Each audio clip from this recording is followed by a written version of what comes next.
another day, but I'm so sorry, guys. We can catch it another time. Yeah. We'll just do it another time. But so I was basically talking about, what I don't see my dad, doing a lot of stuff. But in terms of like the money management aspect of it, and like, what you do with your money to make it work for you, that was never taught to me. And I never observed that from him. But I do know that he was kind of the person that would say to you, save your money, don't be spending all the time. So it was, I wasn't doing no kind of luxury lifestyle, just whatever you got, you worked with it, and that kind of thing. And I thought it was a good thing, like you just always saving, but never realizing that you have to do investing and, doing stuff so that your money can work back for you. And it's even so interesting how recently I was having a conversation with my mom, and she made me aware that my dad doesn't even believe in life insurance, which is kind of interesting because I know that it's not necessarily I don't believe in it, but because I know my mom did it for the family, I never thought that I needed to do it for myself, even though I have not been living with my parents for years. I'm just like, my mom has life insurance for me. I'm good. And it was just the other day, I was talking to a financial advisor, and I'm like, I actually need to do this for myself. Like, why am I depending on what my mom did, right? But when she made that kind of a statement about, but your dad doesn't even believe in this kind of stuff, and I'm like, say what? Like, am I actually living off that kind of a stuff? I don't even know it. So, to say all that, I find myself to be also a jill of many trades, which I master very well, but doing it over the year, even sometimes saying, I'm going to business to do that, but I really don't have anything to show for it. Right. And I can say that my relationship or lack thereof with my father did influence my relationship or lack thereof with money. Right. I'm looking for this. I'm looking for my notes, but I'm also looking for this thing that this guy wrote about provision, because provision is a really big thing when it comes to daddy issues. So I'm listening. I'm just looking for that because I want to read it to the people. Because it really. No worries. While you find that, and it was so interesting. So our friend Christian today, she went live. And when I saw her title, I was like, first of all, what is she talking about?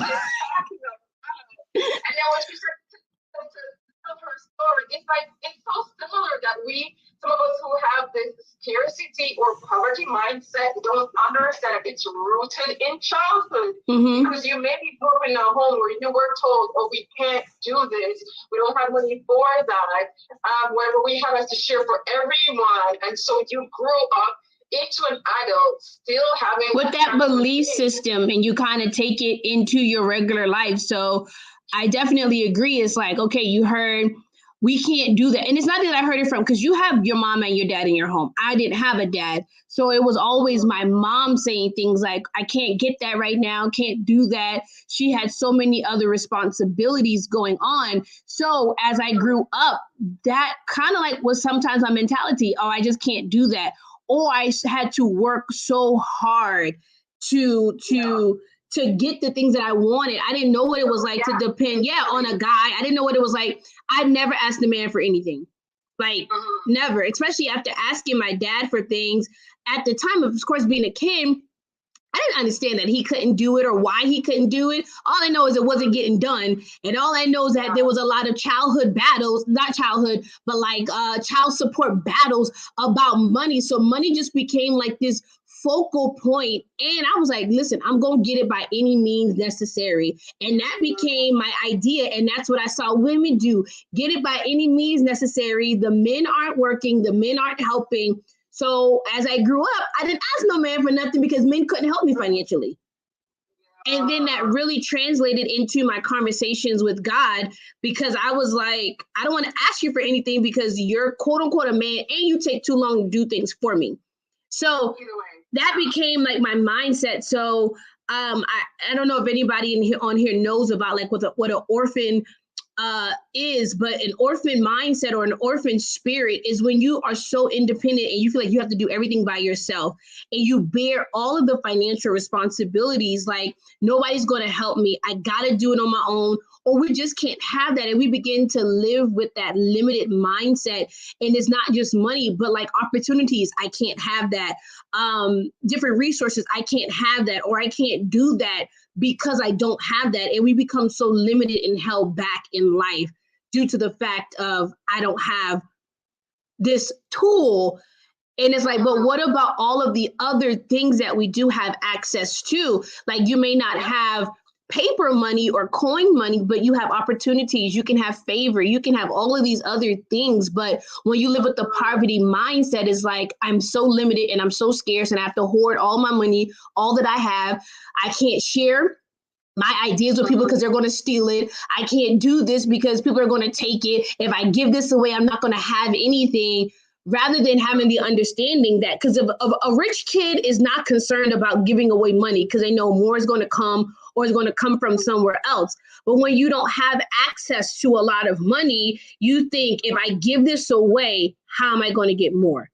And that's like literally. The flip side happened for my dad, and what I observed with him, because so his story started with the fact that he dropped out of school early to help with his parents run their family's farm. Mm-hmm. He was like one of the older siblings, and so having to take care of the younger ones, he would go to the farm with his father.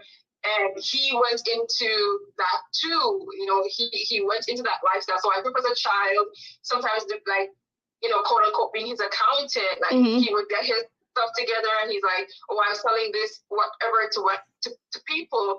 And I would sometimes say to him, so where's the money? Like, you gave this person this stuff 3 weeks ago, where's the money for that? And he's always like downplaying it because he's a kind person. Everybody in the community knows him, and he wasn't the person to like go get his money. And so he works hard, he gets these, and then doesn't have like a lot to show for it. Doesn't have a lot to show for yeah. It. And I'm like, that I believe came to me. I feel like I'm echoing. I'm not taking this quick because I wanted to make sure we were good for the optics of those things, but either way. So that for me, I think, was transferred into I can be kind to people. Right now, I must confess, like, I have my own business, I do my stuff, and I still feel like I have this, I don't want to talk the prices kind of stuff. Yes. That's a big thing. Feeling guilty for saying how much things cost. Like, and I had to say today too. And I was like, you know what, sis, you're not alone. Like, I can relate to that because whereas if we were taught, like, it's okay to put value on, as you said, your opportunities or your talents or your gifts. It's okay. Like, you're using your time to do this. Spending a lot of time to even get these things to present it. Yeah. Like, after you go to the farm and you work so hard, you're going to go give your stuff to people and not walk away with money. But that's a slave mentality, though. Right. But that's a slave mentality, because what slaves did was they worked really hard for nothing to show for it. Like, they were working hard for pennies. And we have to understand that, especially as African Americans, we are taking on a belief system from a lot of generational trauma. So, like you said, he was doing these things and don't have nothing to show for it. Like, a lot of fathers did not teach their children about money or how to cultivate money or how to make more money. Like, this was not a conversation in my home. Like, my mom would be things like, keep your credit right. And she didn't really like get to teach us because she was doing so many other things. So when there's not a father present in the home, whatever the case may be, those conversations are not being had. Like, the Bible says a father leaves an inheritance for his children's children. How come so many of us are not starting off on the right, on a higher playing field? Like, we are starting from bottom, and I'm apologetic about all the work that I'm putting out. Like, it was really hard for me to set prices. I was like, man, I don't even know how much to charge for this because you may not agree with my price. So now we're in this culture where people are like, pay me what I'm worth. And I'm like, okay, now y'all having a conversation, but you still have to break down the limiting belief systems of why you don't want to do that. Like, that mindset, that not having that conversation comes from somewhere. And we are taught our beliefs about money from our parents. And it's not even so much what they said to us, is what they did. Yeah. I didn't see my dad having a lot. You're observing that. Thank you, friend. It's on the good foot. We start off very low in life, like other parents, Caucasian counterparts. Sorry, no offense to anybody else, but you start off on a higher playing field. You start off on a good foot, where we are starting from freaking scratch. We're starting out like they're putting. We like to move from zero to hero. Yeah, we had to get it out the mud. Yes. Like, and then being in debt because dads weren't there to help mommy provide, going to school, like we got loans and stuff. But I literally went to a conference one time, a real estate conference, and he was like, my credit score was like an 800, and I put my kid's name on my credit score. My child has $100,000. If they don't want to go to college, they can just take this path. I'm like, we wasn't having those conversations. Like, we wasn't even at the dinner table talking to each other like that to even, you know what I'm saying? So we don't get this, we don't get the same, we don't get to start off on the same game board. You know what I'm saying? Like, we saw, especially like in racism in our culture right now, it's a thing where you're trying to tell us hurry up and catch up. And we're like, first of all, you are much further along than us. You got old money. We just trying to get new money. And daddy ain't left no money. Daddy did not leave no money for us. Okay, daddy did not die 4 times back. Granddaddy, we don't have old money. My daddy didn't even have a dad. An inheritance, how can he leave something that he doesn't even have for himself? So our beliefs about money is history repeating itself. I believe what I believe because of what I saw, and I believe what I believe because of what I was taught. I believe the hardworking mentality, and I'm not saying we're not supposed to work hard, but I believe the hardworking mentality that I saw my dad, that I picked up, I got it from my dad. Not that my mom's not a hard worker, but I believe I got it from my dad, and he got it from his dad, where, like, do you know what it is to work on a farm? Like, I remember the time that I would actually I would go with my dad just because I liked the idea of going. It was a far drive, a far walk, and it was a lot of work to do. And he would do that every single week, right? And then after you do this, like, okay, so whenever he does collect money, whenever he does that, he's not spent, like, my father does not do luxury at all. I don't ever see my dad say, okay, you know what, let's go take a family vacation because this year was a rough one, so let's go hang out somewhere. Right. Not even to go to like a fancy restaurant. My dad believes whatever money he does make, he's going to say that he will put it in the bank. Like, he takes care of the necessary things in the house, and he puts the rest in the bank, and the bank does that for him. So I grew up thinking, you take all your money go to the bank. And your money goes to the bank, and you're not knowing that the bank is not making any returns on what you're giving it. Absolutely. Right. Until now, I'm in a space where I'm getting financial coaching to say, sis, if you want your money to grow, you don't put money in your savings account for your money to grow. You put money in an investment for your money to grow. But these are conversations that I was 28, I'm 30. So I was recent when I started finding out this. I didn't know this. But that's what comes as a provider. So can I read this really quickly? So I found this thing on February 8th, this guy on my Facebook, it just literally came up and it says, her. So it's a conversation between a guy and a girl. Her, I need a man who is a provider. He said, what is your definition of a provider? She says, a man who has a good job and can pay bills and take care of me, the kids in the household. So if you would have asked me that would have been my answer, a man that can take care of me financially. That's all I know about a man, what he's supposed to do. I didn't see him doing it, but I know this was he was supposed to do. So the guy was like, I disagree. And she was like, what? Why? That's what a provider is. He said, not really. Let me ask you something. Is God a provider? And the girl says, of course he is. So he says, well, your definition is wrong then. And the girl says, what are you talking about? And he says, a man who provides is not a bank or an ATM. He's more like a mall, because in him, you'll find everything that you want and need: food, clothing, shelter, entertainment, opportunity, connections, wealth, and etc. A provider doesn't make you rich, he gives you access.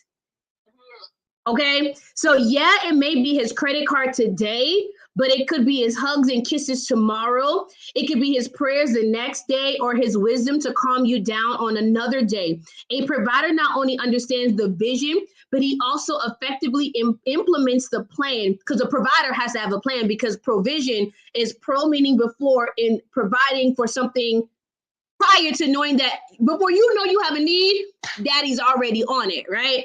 Yeah. So it's the before the vision, right? So, but he also effectively implements the plan and flows in the right timing of things. So if a man is ever without the job, money, or extra funds, he's wise enough to know how to make something happen until the floodgates open back again. A provider is not lazy. So to say God is a provider but only mention money is disrespectful. A provider is 100 times more than that. A man can pay some bills or buy you nice things, but it takes a man with wisdom to know how to provide for his family. So true. I was like, that makes me reconsider provision. That make it, because it's not just about money. Like when God doesn't give me money, he's giving me ideas. If God is not giving me money, he's giving me access. If God is not opening, if I say, God, man, I need to pay my bills, I need $1,000, and he causes me to have favor on a job interview, that's provision. You know what I'm saying? But we tend to only ask for money because when we think about provisions, we only think money. We don't think about the access. We don't think about the favor. We don't think about the resources. And how I know this to be true, because I did not trust God as far as I could throw him. When my job fired me in 2020, they said, you gotta go, ma'am. I was like, what am I supposed to do for money? I am bawling down, crying in these people's establishment because what I was holding on to was about to be snatched from me. My security on getting that check is no longer coming. I called my mom and I was like, Mom, these people done fired me and I don't know what I'm about to do. And this is not gonna work for me. She was like, God is a provider and he's faithful. I don't want to talk about God and no provision because the door that I asked him to open is now closing. And now I have to wait for God for freaking, I don't know how long. And I got to figure out how am I going to pay my bills? How am I going to pay my bills? Like, it was all about me. And I knew, and I cried for maybe a couple of days. And then God says, get up and do what you were created to do. I was like, what am I created to do? He was like, create. Like you have so many gifts and talents in you, and you're crying because a job fired you as if I cannot open up another stream for you. When you have an issue with money, you believe that your job is your source.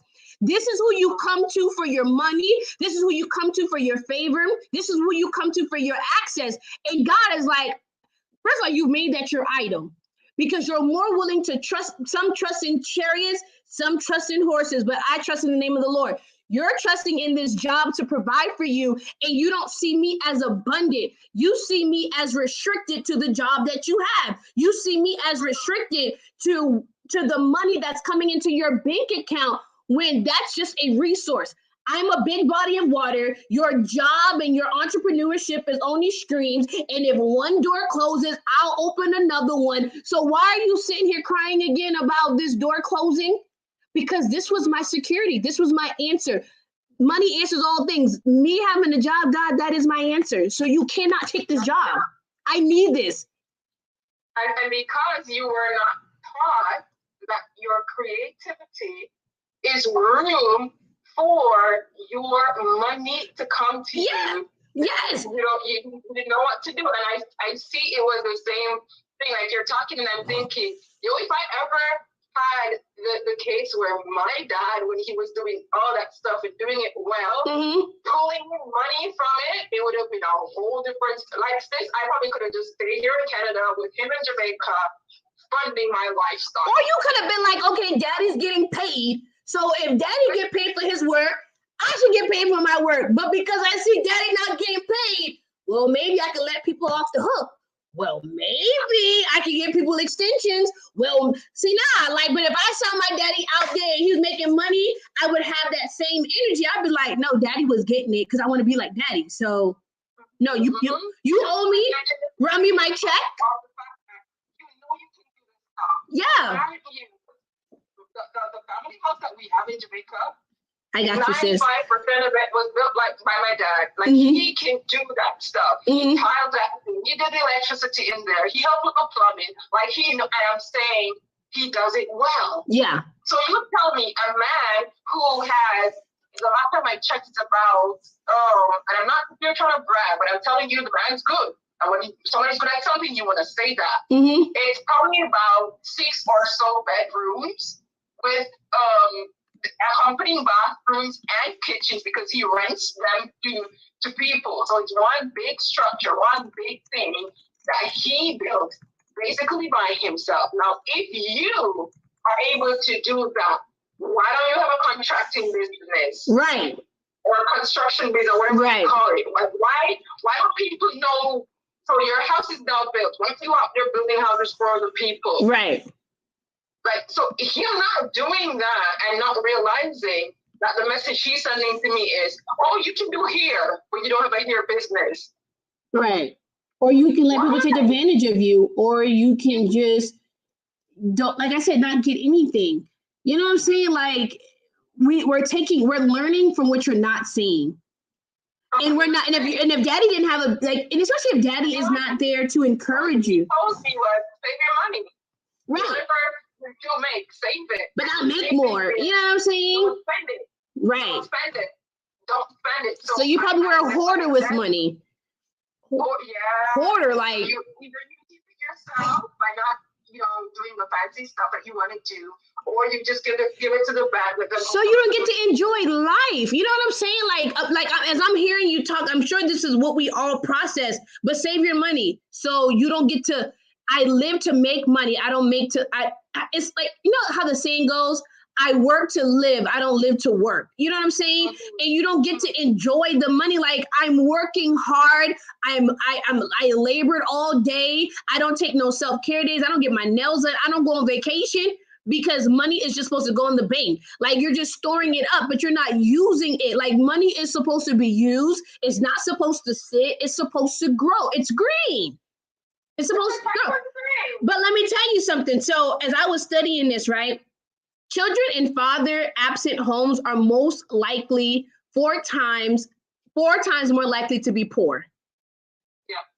Children in female-headed families with no spouse present had a poverty rate of 47.6%, over 4 times the rate of married coupled families. So it's not just that daddy is not home. You're more likely to be impoverished because if you think about it, there are more crimes in neighborhoods that are impoverished, right? Yeah. So when daddy isn't in the home, you are more likely as a woman to get pregnant early. And then when you get pregnant early, think about what happens next. Then you don't go to school, you don't finish school, or now you're struggling big time because you cannot provide for you or your child. Now you're on government assistance. Let's take it the other way for a man. When a father's not present, now the boy has to be the man of the house. Now he's going to sell drugs or he's going to do something else, and he's more likely to find himself in crime. Did you not know that where there is poverty, where there is no father, the children are dropping out of school because mommy is working? Who's helping with the homework? And now the children can't go to after school for homework help because mommy already has to pay the rent. And then daddy is not paying child support. So when we talk about father issues, it is a mama wounds in there, it's sibling wounds and church wounds, but your mother wound is a result of your daddy wound. Your church wound, like it all plays together. So when we're saying your money is affected by your daddy, we're saying that you're more likely to be in poverty where there is no father who did not show you the way. You're more likely to depend on a man and get married for security because you didn't have financial security in your own life. You're more likely to be involved in crime, or you're more likely to have children out of wedlock or have children young. So now you dropped out of school. Now you're not going after opportunities. Now because you haven't been to school, you don't go to college. Because you didn't go to college, you can't get a good job. Like, it's all a domino effect. So, but then you're thinking, okay, well, I'll heal my daddy issues. But then when you heal your daddy issues, now you can believe in yourself because your poor belief system of yourself comes from daddy. And because you don't believe in yourself, you don't go to get good jobs. You don't believe that you can do well in school. You don't. Do you see how this is like, it's a domino effect? Right. You change your money. When you change your mindset, you change your money. And the thing that you're able to do. And once you're able to do that, ain't nobody stopping you. Ain't nobody stopping you. But also, if daddy was like, girl, you can do it, get back up, I'm proud of you, you will do a whole lot more. But because you didn't hear those words, you definitely don't try to reach for more. You don't believe that you can have more. You don't believe that you deserve more. No one's ever told you that. You've never had that conversation. All you can see is your failure. All you can see is what didn't work. You know what I'm saying? Like, say for instance, you want to be an entrepreneur. You go and your first year, it is unsuccessful.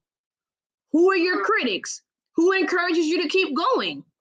Who are you talking to? When I went to quit my job in 2017, something like that, I was like, oh my God, if I quit my job, I said, God, I feel like you're telling me to quit. But what if I fail? He was like, didn't I tell you I never leave you or forsake you? But my daddy said, you can do this. Like, you're not going to fail beyond, like, your first year. This is typical, sis. This is typical, daughter. This is not unusual. You may fail the first time, but you need that. A daddy's voice in your life will make you do things that you never thought you can do. And I think we were having that conversation at one time when I was on here crying about Michael Jordan. And he was like, when his dad was murdered, remember? And he was like, I'm going to play baseball because my daddy said I could. Like, even if the whole world is something about a daddy's voice and encouragement, even if the entire world tells you that you can't, if you got a father in your corner, if you got a daddy that says keep going, despite what whoever say, you gonna do it with your eyes closed and your hands tied behind your back, because I know that I got somebody in my corner that's not going to leave me. As you're saying that, T, what comes to mind is, persons maybe listening like, well, I don't have a daddy in my life. And here's the thing, because we teach these kind of things and we talk about repairing things. He wasn't there, he never told me, but you need to hear it. So you are now going to have to step up to the plate to be that voice, to tell yourself, even when the whole world is telling you that you can't do it, that you can. So my girl Taylor's on here, and I remember her doing a story on the weekend talking about how she's buying all this fancy stuff for herself because what? She loves herself enough. Absolutely. Right. Whereas before, when we were in our path thinking that, money is not here. I can't do that kind of stuff. I can't. For myself, I can't do it. How does that sound? I know I can do it. I deserve an adult notebook. Right. I'm not going to put spiral notebook because why do I need that? I can get myself an adult journal. Yeah. An adult deserves an adult journal. But because some of us grew up in that mindset of, let's go for the cheaper stuff, we're still there, even when we don't need to be there.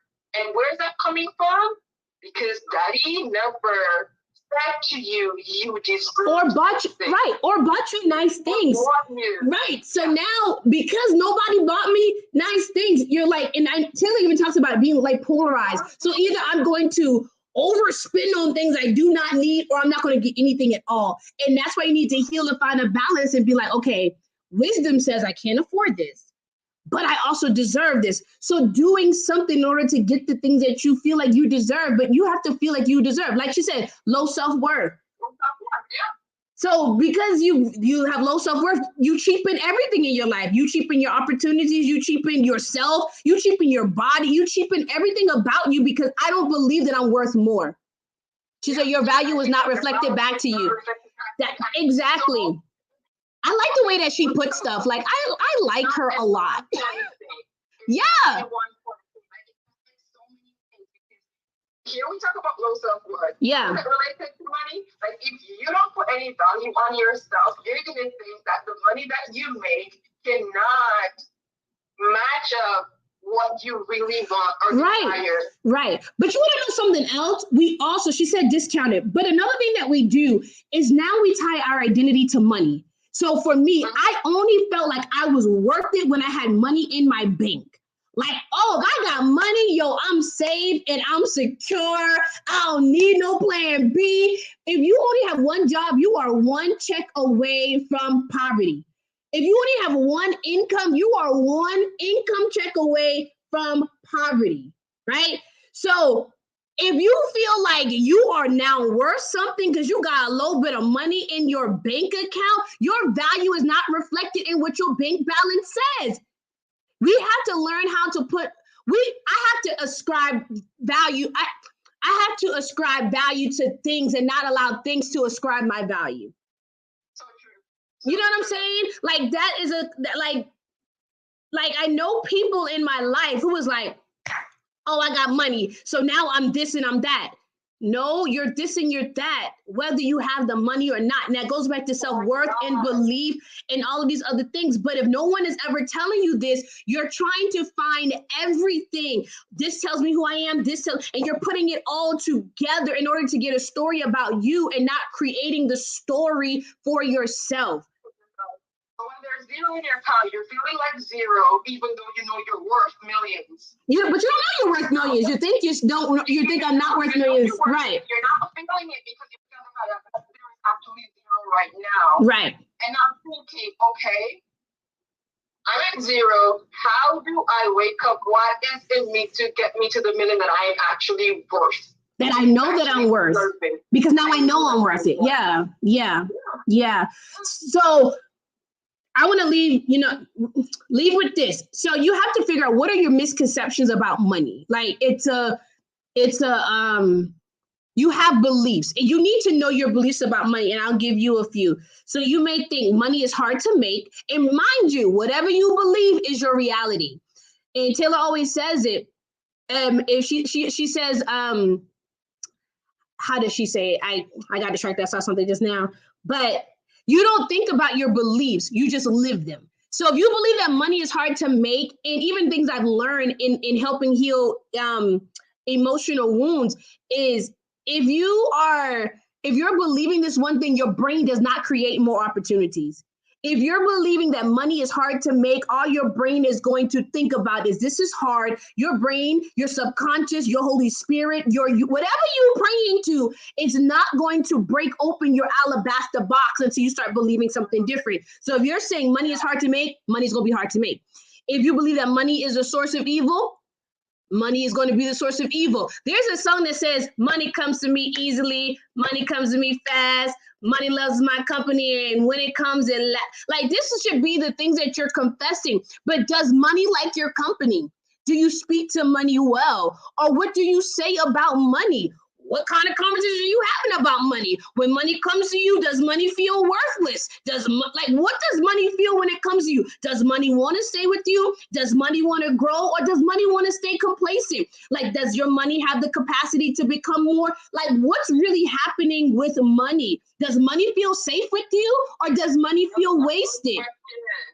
Wow. So you need to be asking yourself these questions, and then let me see. So money is a solution to everything, So what are your money beliefs? And then backtrack that belief into where did that belief come from? Who told you that? Tony Jones, money worships me. Good affirmation song. Ooh. Thank you. There you go. You have to change your affirmations about money, but like you started off, Daveen, these are the things that your dad was showing you. This is what I was seeing in my life with or without my daddy. Therefore, I wasn't having those conversations. So therefore I already had a belief. I filled in the blank on why I didn't have it. So I didn't have it because it was hard to make. I didn't have it because money doesn't like me. I don't have it because money always leaves. What are you saying? Taylor says reverse engineer the problem. So what is the problem? What is the symptom that's showing up? And then figure out where it came from and then deal with that root. So what we talk about specifically is daddy issues. So where I want you to figure out, is your money issues coming from your daddy issues? Do you have money wounds because of your father wounds? Is the question that I want you to figure out. And if that is the case, it's time to heal. Time to heal. She said, yes, follow the thought trail. It's going to lead you back to the subconscious belief because we live out of our subconscious. Everything that we are now, it has a beginning. Yeah. It has a root. Yeah. And it's for us to just sit in that and say, let me trace it back. Yeah. Let me trace it back because it will help the breakthrough that I need to go forward. Me looking at the past. Thank you, Taylor. Going to help. Yeah. So as you're asking the question of the connection or the relationship between or father wounds or daddy issues, whatever we want to call them, and how we relate to money, we have to understand that whatever we saw, or did not see, whatever we were taught or were not taught, plays a huge role. And as we become more aware now, we're hearing these things on a regular basis. We have a responsibility. Yeah. And it starts with the me. Every single time. Yes. I was on a platform recently with this guy who we call him like a wordsmith. So I'm pretty sure if he was on here tonight, he would say to you, when you look in the word money, what do you see? Do you see ME, which means it starts with me, or do you see my, which means it's my money? And do you see the word one, which means I'm the one person who's in control of my money? It's that kind of a thing where you boil it down to you and you take the responsibility for that. I'm not going to blame my dad anymore. Absolutely. Take responsibility for it so that your money can change. Yeah. Did what he did with whatever he had, and I can't keep talking that in his own ignorance too. What do I do? I have decided for myself. Listen, I've done a couple of financial calls since the year started because I'm like, I am not playing as it relates to money. I'm writing down visions. I'm writing down goals. I'm saying, I'm a kind girl. I ain't doing nothing for free. I'm sorry. Say that one more time for the people in the back. In the far back. Please say that again. I'm sorry. I love you. I'm kind. I ain't doing nothing for free. No. Because I know my worth. I know my worth in my business, and I know my worth in whatever. I know my worth. I'm not doing anything for free. Now, I might bless you. That's different. But I'm not going to discount. Yeah, I'm not discounting anymore. Wanting to bless you too. It should be me wanting to bless Absolutely. you. I'm a big blesser. I believe in the principles, right? But I'm just saying, I'm not going to let the mindset of everybody calls on you. You say, that yes mentality, the people pleasing mentality that we talk about with father wounds too. Everybody calls on you and you drop everything and you run to them when you could be making money. Yeah. When you could be investing in yourself. When it all comes. Can I say this too? So, and then for those who want to be married or who are married, a lot of your money issues is coming from your belief and where you want to control the money. You don't want to share a bank account. You feel like it's my money and not ours, or you hoard it and you want to you know what I'm saying? Like this shows up. Say it again. Trust issues around money. So people get divorced because of money issues. It's a belief problem. It's your relationship with money that's really the problem. And also money makes us more masculine in the sense of I got to do it all on my own and control, but also just feeling like I have to work so hard for it. You know what I'm saying? Also, another thing that came to mind as I was thinking about this is when you are at the altar and getting ready to get married, The pastor says, who gives this woman away? A lot of us do not have fathers giving us away. But when a father says, I give her away, he is saying, I am now releasing my reins off of her for you to step in where I used to. But however, we have way too many people getting married to a parent, because I've never had this before. I'm getting married for security. I'm getting married for money. Therefore, I'm getting married to you, but you can't be my husband because I'm looking for a father. And I talk about this a lot. But right, so we're not getting married to parents. You're getting married to a spouse. And you have, like what Taylor was saying, you got to start doing these things for you now, so that when a husband comes along, he don't know, oh, she can do it for herself, but I want to do it for her. Instead of you being so demanding, you're being so demanding. You have to take care of me. You have to give to me because I've never had this before. But I always tell people, you want to be taking care of you now, so that when somebody comes into your life, it's not a strain on them because you can handle you. But you don't have to be so masculine because you saw mommy take care of everything. That is dysfunctional. That was never the design of God. That was never the design of family or of order. A woman was not supposed to work so hard to where she cannot be nurturing, where she cannot be loving, where she is now emotionally unavailable. This was never the plan. So sis, you don't have to try to fill your voids with accomplishments or accolades or a bunch of degrees or a bank account or climbing the corporate ladder. This is not what you have to do. You do not have to do this. It's dysfunctional. It is not normal. I don't care if your grandma been doing it, your great grandma, your slave grandma. I don't care. Break the cycle. Break these generational curses because you're supposed to be a lady. Let yourself be. Now you want him. Like, I can do it for myself. Girl, me too, but I don't want to. Like, let these men do it for you. Stop being so masculine and let it flow. Receive it. It's the altar call, Taylor. It's the altar call. I'm just saying, because this is all I've ever seen until I was realized I saw other families. I was like, oh shoot, I'm not supposed to work like I'm stupid. I'm not supposed to work like I'm crazy. I thought I had to. But let a man be a man. Yeah. And you just be a woman. Be a lady for once. Like, it's not normal. And that's all I gotta say. It's not normal.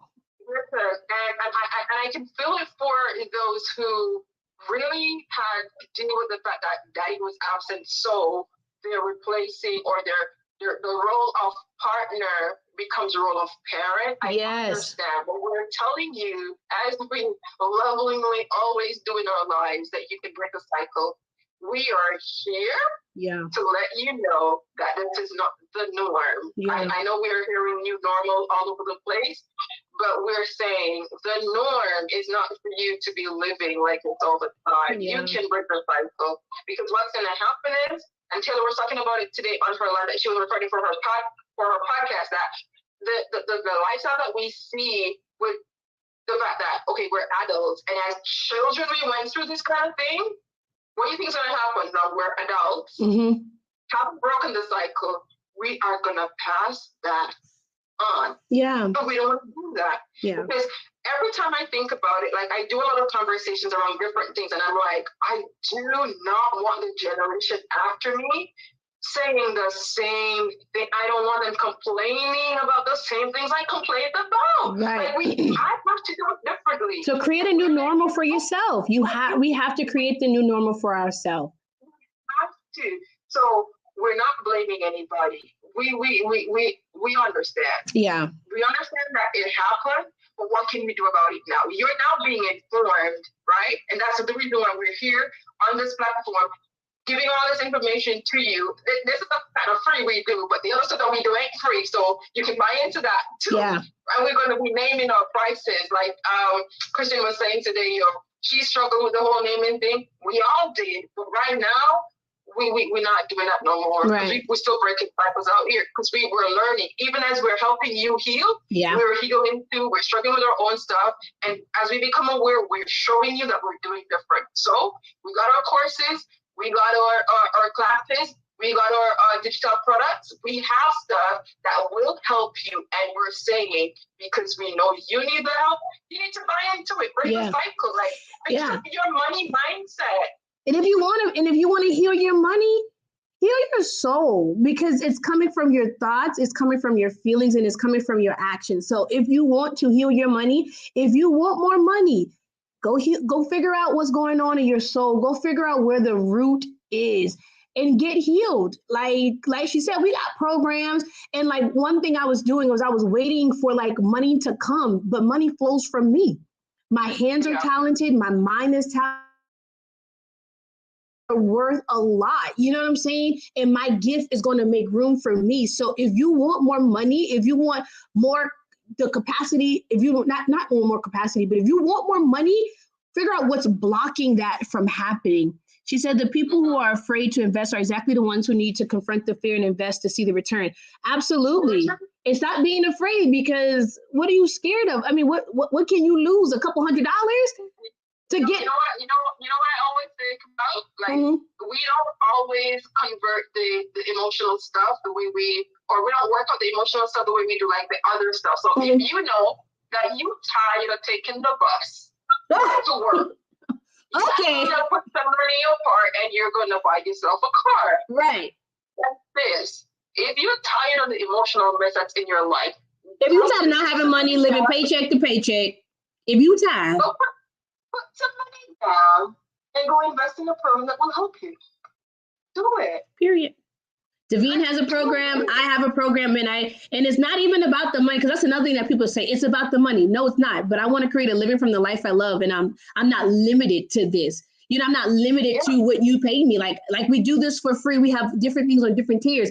But people who believe that first of all, if you don't believe that something is valuable, you won't invest into it, number one. And number two, a lot of people want something for nothing. But number three, if you don't put any skin in the game, you ain't gonna stay in the game. So put that skin in the game, get your healing, get what you need, and get free. Like get it. Like go get yours. Your whole life. Right. That's the thing. When you work on the emotional aspect of us, because everything I believe goes from our emotions. Yeah. When we fix that up, like when you fix that, anybody can talk to you, man. Anybody can say nothing. I'm not even talking about like in an egotistical way. Like when you fix up as you said, your soul, your emotions, that inner part of you, when you fix that up, when you heal that, you're healing like so many areas of your life. Right. So and it's possible. Yeah. So go to our bios. I got a program. It's called From Daddy Issues to Dating. I like Daddy Issues to Destiny now, or Daddy Issues to Dinero, whatever you need. Check out my bio. I'm running my course. I'm trying to figure out the date that I'm going to do it, because I signed up for Taylor. I'm going to work with Taylor to make sure that me as your leader and someone that's going to give you wise counsel, I don't got no residue. So I invest in me because I think that I'm valuable. So when you believe that you're valuable, you will invest in yourself. So I have a program. It's the first thing that's on my link tree. Davine has hers in her bio. Check us out. I don't care who you work with. Just get the help that you need. Just get the help you need. That's it. I always tell my thing, the help you need for the healing you deserve. Like you actually deserve it. You deserve it. Like put that work in. Put that work in. So I do the healing or wounds course because I want people to understand that at this wounded place that you're currently at, you don't have to stay there. You can move from being wounded to being whole. And I want people to understand that if you do this, it will make the rest of your life better. Like I'm able to say that because I went through it myself. Yeah. And because I went through it myself, I'm offering it to people. Like do it, right? Yeah. So I have that, and I want to focus on that. Like I have some other things in the works, but I want to focus on that because I genuinely believe that it works. It does, because I did. I mean, I went through my own process. The reason why I know for you, but the reason why the programs that we have are so successful is because it's my life. It's the blueprint from my life, my experience, but also research. Like it's not just me. I've done a lot of research, and everything that I went through, I verified it and confirmed it with the things that I'm learning. So it works. Your money's going to go up. I went a couple miles away to get my papers to prove what I'm doing, girl. Like I certified in different ways in what I'm doing now. And I'm still investing because your girl's never done learning. Absolutely. Right? I saw Taylor put, like, I'm calling Taylor a lot today, but I saw her put in her stories how, like, the better she's doing stuff, and she's like, the better I get, the better you get. That's why I signed up with her, because I know my life is going to go to the next. When you're free emotionally, your life always levels up a new level. You should always be moving from level to level. Like, I don't like comfort. I don't like comfort. I want to grow, and I make sure that I'm invested in me, because I want to be the best me ever. Period. Yes. I have been the most broken me. I have been the low self-esteem me. I have been the low worth me. I have been everything that I did not like about me. So I did something about it. We're not staying like that anymore. Like, that was 2021. We left it over there, and we're saying we're putting in the work, and we're inviting you to do the same. Absolutely. We have what it is to help you. So sign up for my Healing Our Wounds course, because you need it. It's going to change your life. Sign up for Tears. Thank you so much, Taylor, for joining. Like, this is big. Like, Taylor was on our live. Like, she's a GOAT. I love Taylor. And if you need any more help, I get a lot of things from her. She's a GOAT. I am Taylor. Yes. Not remembering what it is? Ox me. I tell you. Ox me. Yes. Ask me. I'll tell you, because we're out here connecting people. Yes. Because if I can't help you, Tara can. If Tara can't help you, Taylor can. If Taylor can't, Christian can. Somebody can't help you. We're going to get you the help you need, because we want to see you heal and whole. Tara, thank you so much for this. I know you have to go on your next thing.